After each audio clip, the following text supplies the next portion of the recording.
பிரதமர் மோடியின் வாழ்க்கை வரலாற்று திரைப்படத்தில் நடிகர் சத்யராஜ் நடிக்கலாம். அதில் தவறு இல்லை. ஆனால் மோடியை பற்றி உண்மையாக நடிக்க வேண்டும் என்று தமிழ்நாடு காங்கிரஸ் கமிட்டி தலைவர் செல்வ பெருந்தகை கேட்டுக்கொண்டார். அவருடன் எமது செய்தியாளர் ராமச்சந்திரன் நடத்திய கலந்துரையாடலை பார்ப்போம்.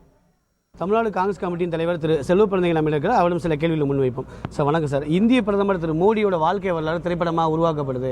அதில் நடிகர் சத்யராஜ் நடிப்பதாக தகவல் வருது.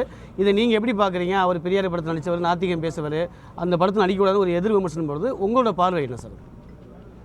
சத்யராஜ் அவரை பொறுத்தவரை அவர் நடிப்பது பல படங்களில் வில்லன் வேடமிட்டாலும் உண்மையான ஹீரோ அவர். எங்களை பொறுத்தவரை தந்தை பெரியார் வேடத்தில் தந்தை பெரியாராக நடித்து வாழ்ந்து காட்டியவர். அப்படிப்பட்ட ஒரு புரட்சிகர எண்ணம் உள்ளவர் அவர். மோடியை பற்றி நடிப்பதற்கு அவருடைய தொழில் நடிக்கலாம், அதில் எந்த தவறும் கிடையாது. ஆனால் உண்மையான மோடியுடைய விஸ்வரூபமாக அவர் நடிக்க வேண்டும். உண்மையான பாசிச முகம் இருக்கிறத மோடிக்கு, அதை வெளிப்படுத்த வேண்டும். அவர் ஒரே ஒரு ஒப்பந்தத்தில் போடும்போது, நான் நடிக்கிறேன், உண்மையான மோடியாக நடிப்பேன்.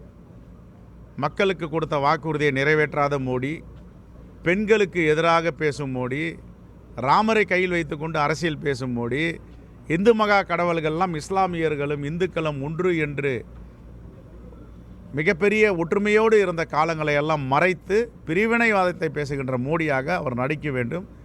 மோடியுடைய குணாதிசயங்கள், கடந்த 10 ஆண்டுகளில் மோடி செய்த துரோகங்கள் இந்த தேசத்திற்கு எல்லாத்தையும் அவர் பேச வேண்டும். அதுதான் எங்களுடைய வேண்டுகோள். பிரதமர் மோடியின் வாழ்க்கை வரலாறு படத்தில் சத்யராஜ் நடிக்க எதிர்ப்பு தெரிவித்து பாஜக அம்பத்தூர் மண்டல நிர்வாகி ஒருவர் சமூக வலைதளத்தில் வீடியோ பதிவிட்டுள்ளார். இந்த வீடியோ தற்போது சமூக வலைதளத்தில் பரவி வருகிறது.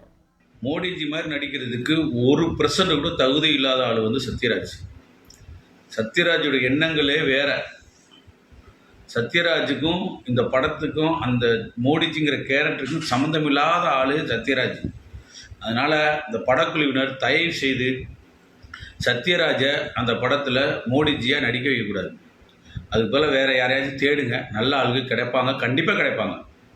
மோடிஜி மாதிரி நடிக்கிறதுக்கு கண்டிப்பாக வேறு நடிகர், நல்ல நடிகர்கள் இருக்காங்க, நீங்கள் தேடுங்க. தயவுசெய்து சத்யராஜை போட்டுறாதீங்க. என்னைய மாதிரி பல பேர் கம்பல்சரியாக உங்களுக்கு எதிர்ப்பு சொல்லுவாங்க, கருத்து சொல்லுவாங்க. செய்திகளை உடனுக்குடன் தெரிந்து கொள்ள உடனே சப்ஸ்கிரைப் பண்ணுங்க.